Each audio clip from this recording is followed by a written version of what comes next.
When you think of it, it's been a big few days for Newcastle United and their fans. They beat Chelsea in the Carabao Cup. Arsenal went up to St James's Park. I was there. They beat them. And thereafter, they went to Nottingham Forest at the weekend. And they won by 3-1, having been a goal down at the start of the match. So, really, they did well during the match. They weren't a goal down at the start of the match. But really, amidst murmurings in some quarters of discontent, Newcastle seemed to have righted the ship somewhat. Just before we came on air, I spoke to the former owner, the much respected Sir John Hall, great friend of ours, and I said to him, is that exactly what they've done? A big week for them, and have they stopped those murmurings of discontent? The murmuring started, some weeks ago. When you're sitting outside in Newcastle now looking in, begin to wonder basically what's been happening about the manager, etc., and it was previously with the English Post. And it concerned me some time ago when I heard someone in the club reportedly said if England wanted Howe as the manager, they wouldn't stand in the way. That basically disturbed me somewhat because it seemed to me to say that you can go if you want to go. And I have a good high regard for Eddie Howe and what he's done. And we've lost now the chief executive and we lost Amanda. So there's been some movements within the club. And I just keep wondering basically, has there been any problems for some time now? But the last couple of games have been brilliant.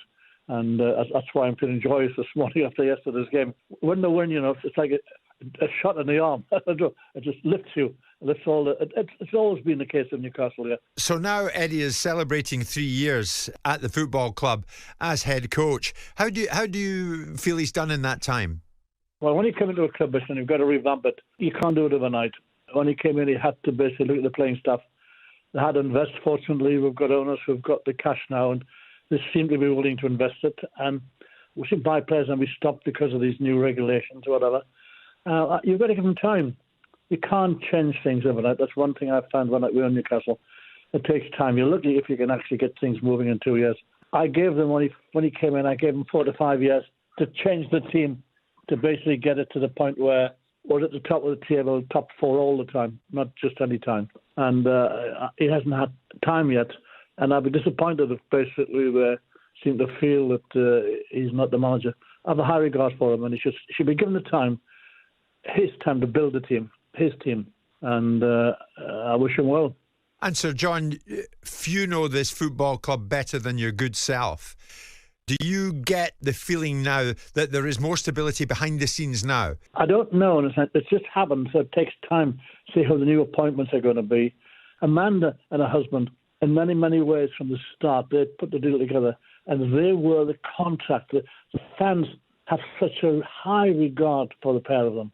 Now that they've gone, there's that gap between the club and the fans, which has to be put together. I keep wondering about who's going to fill that position, because they were very, very important for that link between the fans and the club. More generally, is this the most open Premier League season for a while? You get Brentford in 11th, Chelsea are 3rd, and there are just 3 points between the two. To me, it's great because I'm an old-fashioned, basically, owner and supporter. And I've always felt, when I owned Newcastle United, that never should be them and us. The Premier League should be able to get up on a Saturday morning, the fans and the owners, and believe that club, their club, had a chance of winning the league that season. There's a wonderful football man, Simon. Sir John Hall. John, yeah, Superman. I mean, what I took away from the game, watching them on Saturday, I poke fun at Newcastle every now and again, but their away support was remarkable. On Sunday, yesterday, Absolutely. Amazing. Yeah. I mean, you look at the fact when Newcastle scored, and they're waving on their own fans like it's a home game. And the noise and the reaction from the Newcastle fans at the City Ground, where Forest are in good nick. Forest's fans are in good nick. But you look at the Newcastle fans and you just say, wow, what a support base. John was brilliant for that football club. John did lots of things for that football club that are, some of them are known, some of them are not known. And so I always it's interesting. Last time I saw him a couple of years ago with you, he was talking about the ownership models of how it really shouldn't be overseas, ownership models, and it really should be not so, a little bit less important now, given the fact that Newcastle have an ownership model. But I think you overseas. think, Simon, in about 4 or 5 seasons, they should be Champions League regulars. Well, the difficulty for Newcastle, as we've discussed, is the system is rigged against them. because this ridiculous PRS that's been brought in to fix whichever particular problems the Premier League didn't have, right? Other parts of the football pyramid might have had some problems, but the Premier League didn't have any, means that Newcastle, how can Newcastle do what Chelsea and Man City were allowed to do? How can they build? How can the owners come in, whoever the owners are, and go, right, Newcastle, we want a sustainability. How sustainable are you? Oh, well, we're worth about 3 trillion. Well, that sounds pretty sustainable to me. Okay, so the sustainability side of the argument doesn't really fall into play. So why can't they invest? Because the system has been geared towards now the trapdoor being pulled up and no one else joining the elite gang. Were they beginning, and I use a line that Jim used, were they beginning to flatline at the start of the season, Newcastle? I'll answer that for you. Yes, they were. Now, what they've done very well, they lost 2 games. They lost against Brighton at home, which they hadn't done. We just said earlier in the programme, was it 14 games, 1 defeat. Then they lost to Chelsea, and they were at crossroads. And I think what Eddie Howe, I mean, you have to look at what he's done, a body of work, 5th from bottom when he went there, taking them to the top 4, into Europe as they were. And it seemed to be at a crossroads before they played against Arsenal recently. Yeah. And what he did very cleverly was he got all the group together, and he said, look, okay, let's have a look at the achievements in that period. Let's look at the good things that we've done. Because you want more, don't you? You always want more, but no one ever really gets a pat on the back. Depends what the narrative was, though. Yeah, but what I wouldn't say they were factor. I wouldn't say they were flatlining because Newcastle are not Arsenal. Yeah, but they didn't make they're it. not one of the legacy football clubs. They didn't make it into the Champions League for a second season.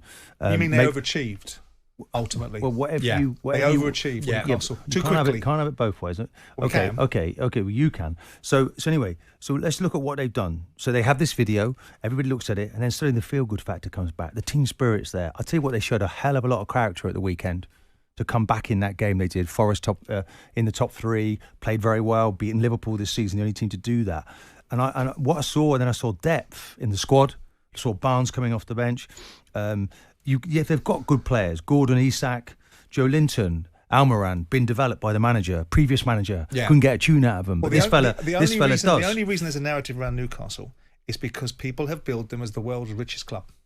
But they can't spend any money, though. The reality is they can't spend the money they want to. That's what I said a moment ago. But in isolation, you strip out the ownership model and say, what would be the expectation of Newcastle?